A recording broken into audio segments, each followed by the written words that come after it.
Hello and welcome to my first ever video. Today I'm going to be talking about the possible All-Canadian Division rankings and my predictions. And now at that number 7 spot, I've got the Ottawa Senators. I've chosen the Sens because they still don't have that top pairing defenseman with Shabbat yet, but that'll soon be Jake Sanderson, Eric Brandstrom, even Jared Bernard Docker, who they just drafted. He'll be back in a few years maybe. And now that defense, they're good for the future. Offense, Stutzla. Oh my gosh, Alex Formenton, Josh Norris. I can go on for days. Brady Tkachuk's in there. Evgeny Dadonov. They've got that goalie, 26-year-old Matt Murray. I think he can carry the squad in a few years once they have Stutzla, Brady Tkachuk, Formenton, Norris. I can go on for days with these prospects. They've got one of the best prospect pools in the NHL. And that's why I have them at this number 7 spot. Just because they don't have that top center in McDavid, Draisaitl. They need that. But soon, they'll have Stutzla as the top center. Number 6, I have the Montreal Canadiens. I've chosen the Canadiens at 6 because even after adding players like Josh Anderson, Tyler Toffoli, who Josh Anderson they had to give up Max Domi to get, which is very, very questionable. But it's their move. But I think that Carey Price, he's going to have another good season. He's starting to age, so in a few years, he won't be as good as he is now. But now they've got a good backup, solid one in Jake Allen. But their defense, starting to slow down. Weber, Petrie. But now, let's talk about this young offense. Second overall pick, Jesper Kotkaniemi and Nick Suzuki. Top two centers. They got one of the best prospects in Cole Caulfield. Their first line could look like in the future Kotkaniemi, Drouin, Cole Caulfield. They could have Alexander Romanov as one of their top pairing defensemen. Shea Weber will be retired by then. So, they got Caden Primo as a good goaltending prospect. I think they're pretty solid for the future. And with these new drafts coming up, I think when they're placed in 6th, they can get some good draft stock. At number 5, I have the Edmonton Oilers. I've chosen the Oilers because they do have those purified studs in McDavid and Draisaitl, but I don't think that's not enough depth. But now they went in defensive depth. Tyson Barrie, a nice good offensive power play quarterback. I still don't think the goaltending is a factor. That's why they're not in my top 4, but their goaltending is decent. Koskinen Smith, decent 1-2, but that's not enough to get them into a legitimate playoff spot. They do have some soft spots like Yamamoto, Jesse Puljujarvi, newly drafted to the system, Dylan Holloway, Ethan Bear. Those 4 guys, good young players. They could turn into this franchise is what they need. Now some depth guys. They've already got McDavid and Draisaitl. McDavid's 22, Draisaitl's 23. They could have these guys for the next 10, maybe even 15 years. But I don't see this franchise right now making the playoffs, especially with this Canadian division. There's teams still left like Vancouver, Calgary, Toronto. I don't think these Oilers teams, Winnipeg, I don't think they can beat them at the moment. But soon, once they get that starting goalie, they will be competitive. At number 4, I have the Winnipeg Jets. I've chosen the Jets because even though they took a huge hit on offense, losing Brian Little, they just answer a question, go and pick up Paul Stastny, a good dynamic center who they already know works out in the chemistry because they've tried him out once. Got him to the semi-finals against the Vegas Golden Knights. They already know he works well with Ehlers and Laine because that's where he played.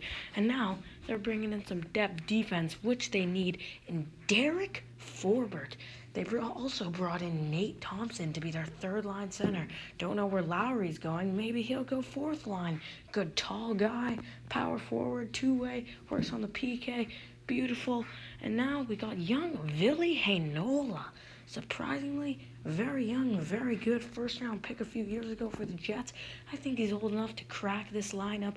Third, second pair defenseman. This Jet squad isn't looking half bad. The only reason to have them at this position is because of their Vezina winning goaltender and freaking Connor Hellebuck. Surprised he was a Vezina candidate last year, and now he goes up and wins the Vezina. He's the only reason they came close to a playoff spot last year. If he slows down, we could see the Oilers creep up. But if he stays at this level, even rises higher, they might even pass the Flames. You never know.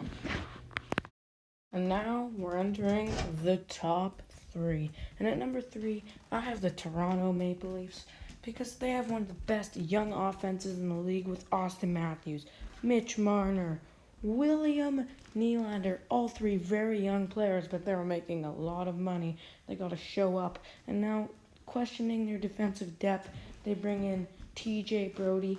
He's played with a James Norris quality defenseman in Mark Giordano for all of his career.